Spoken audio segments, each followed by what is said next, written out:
Hello and welcome to another Cliff Reviews Art House. This time I'm reviewing the film Saltburn, directed by Emerald Fennell. So this is Emerald Fennell's second film. I did enjoy her first film, Promising Young Woman, although I didn't love it. But as a debut film, I was quite impressed by it.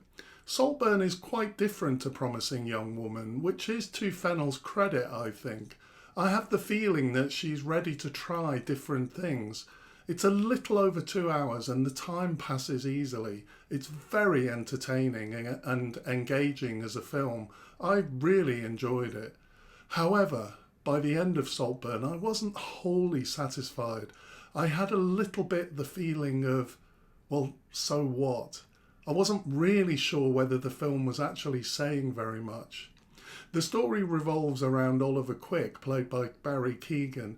Oliver's a student at Oxford University by way of a scholarship, so he's looked down upon by the other more well-to-do students.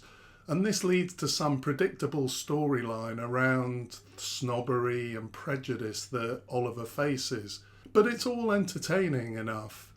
Oliver becomes obsessed by the upper-class Felix and forms a slightly obsessive relationship with him. I really like the way the film is made. It's very stylish. It's kind of like a gothic horror, and it's very unsettling at times. Keoghan's performance is excellent, although sometimes his Liverpool accent isn't perfect. I think he keeps slipping into his Irish accent. This bothered me at first, but the weirder his character got, the more it just went with his general oddness. I am impressed by both of Emerald Fennell's first two films. To write and direct two successful and entertaining films is a real achievement. Both her films seem to have done well as mainstream films with widespread release. I'm not really sure how this happens.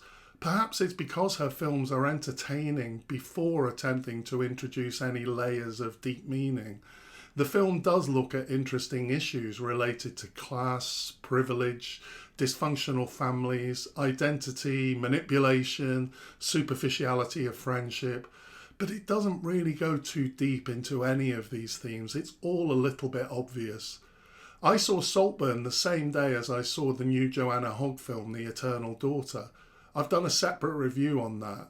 I didn't love the new Hogg film, but I do think that she's a much more interesting filmmaker than Fennell. The Eternal Daughter is only showing in selected art house cinemas, and I guess that the difference is that Hogg's films are much more art house than Fennell's, which makes it more difficult to be in the mainstream. I don't want to be overcritical about this aspect of Saltburn. I think it does have art house elements, so there's no way in which Emerald Fennell is selling out.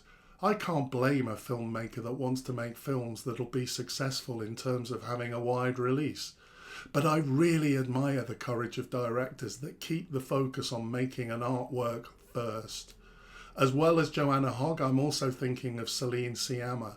These are two fantastic contemporary filmmakers that have made more films than Fennell, yet haven't had her commercial success yet. In the end, there isn't much ambiguity left around Saltburn. It's all neatly tied up and explained. In one way it is satisfying, but I didn't leave the cinema with anything to think about really, and I guess that's my criticism of it. In summary, I would recommend Saltburn as a thoroughly enjoyable film, even if I was left with a slight feeling of, well, so what at the end. Thanks for watching. See you next time.